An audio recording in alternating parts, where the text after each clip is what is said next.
High in the mountains where the air grows thin and the rocks still remember ancient fires, a small flame flickers against the endless dark. This is the story of a creature born with fire in its very soul, a living ember whose destiny would be written not in the stars, but in the courage of a single, wavering flame.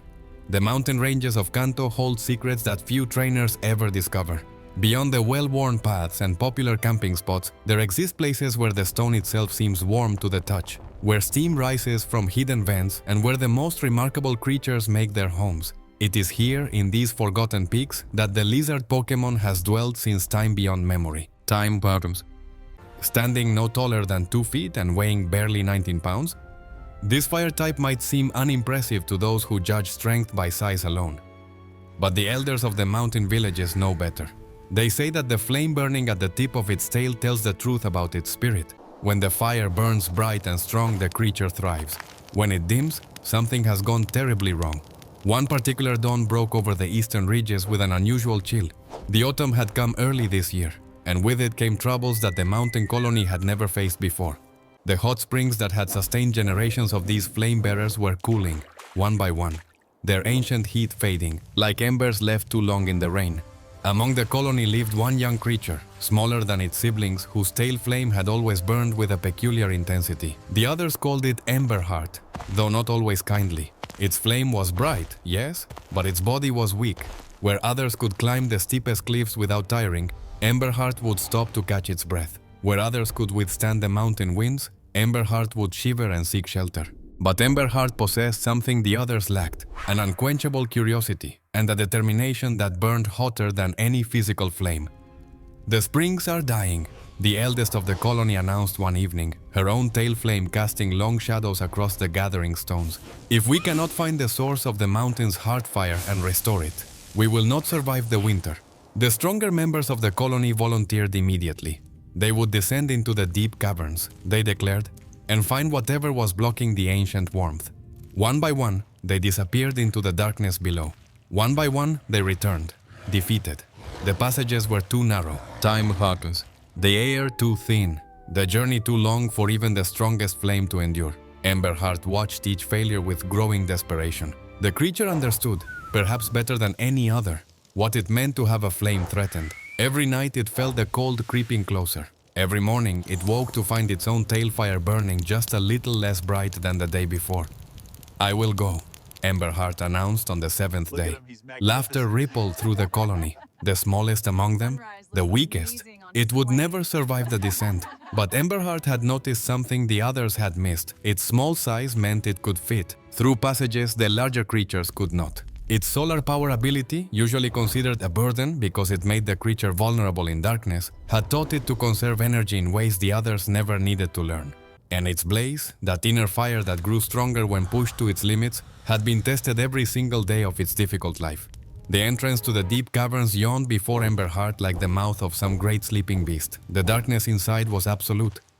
The kind of darkness that seemed to drink light rather than simply lack it. Somewhere far below, in chambers no living creature had seen in centuries, lay the answer to the colony's survival. Ember-heart took one last look at the fading glow of the hot springs above. Then, with a breath that made its tail flame surge bright enough to push back the shadows, it stepped forward into the unknown. The first obstacle came sooner than expected. The passage narrowed sharply, and the walls grew sleek with moisture that hissed and steamed where Ember-heart's flame touched them. Worse still, the air itself seemed to fight against the fire, heavy and damp and wrong. And then from somewhere deep below came a sound that made the little creature freeze in its tracks, a rumbling, grinding noise, like the mountain itself was waking up. The rumbling grew louder, and Ember-heart pressed itself against the cavern wall, feeling the stone vibrate beneath its claws. Dust and small pebbles rained down from above, and for a terrible moment the little creature thought the passage might collapse entirely. But the shaking passed, leaving only silence and the echo of Ember-heart's racing heart. Forward. The only way was forward. The descent continued through twisting passages that grew ever narrower. Ember-heart squeezed through gaps that would have stopped any of its larger colony members, its small size proving the advantage it had hoped. But with each step deeper into the mountain, the air grew heavier, damper, more hostile to the flame that was its very life. The tail fire that had once cast dancing shadows now barely illuminated the path ahead. Then came the water.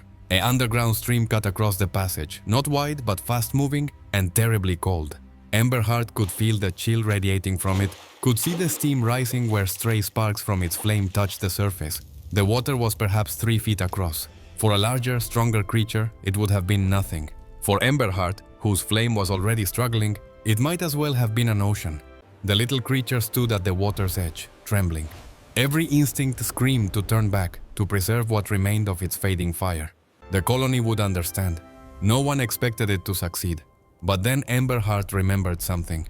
It remembered all those mornings waking to find its flame dimmer than before, and choosing to face the day anyway. It remembered every climb that left it breathless, every cold wind that made it shiver, every moment when giving up would have been easier. Its whole life had been preparation for exactly this kind of impossible choice. Time laundrums.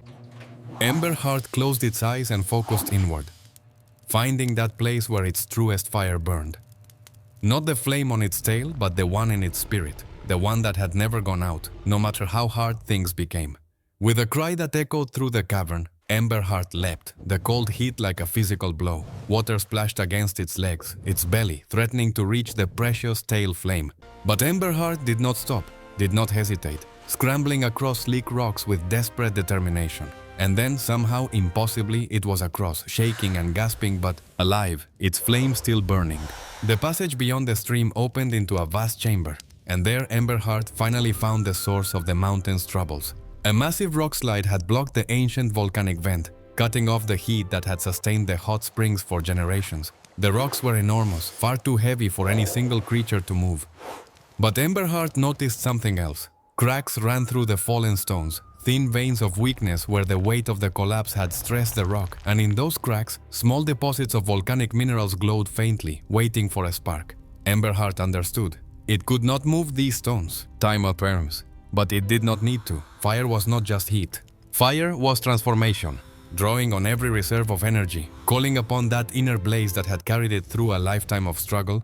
Ember-heart released a focused stream of flame into the deepest crack. The volcanic minerals caught fire.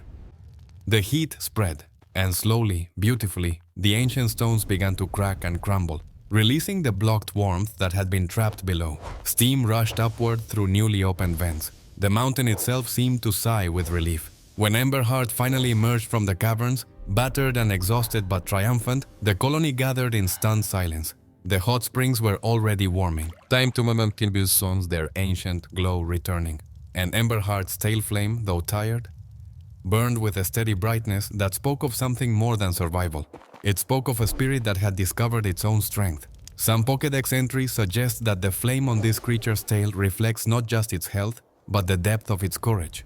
Perhaps that is why, from that day forward, Ember-heart's fire never flickered with uncertainty again. It had learned what it truly meant to burn bright. And in the mountain villages below, the elders added a new story to their ancient collection.